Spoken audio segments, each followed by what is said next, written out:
Manuel Rubio here with Miracle Body and Paint. So now you've chosen a collision center that you feel is right to repair your vehicle. So you're going to meet their service writer.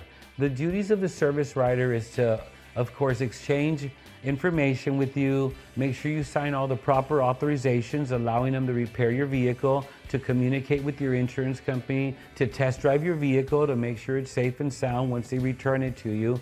They should walk around your vehicle with you when you first drop off to make sure they take photos of everything that's related to the accident and maybe some other damages that aren't related.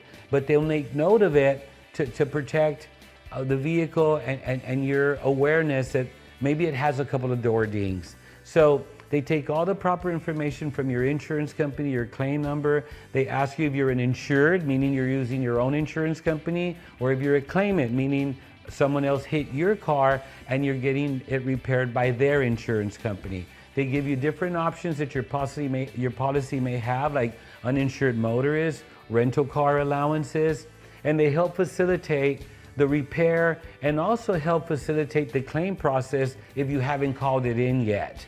And for more information on the rest of the process, stay tuned for the next session.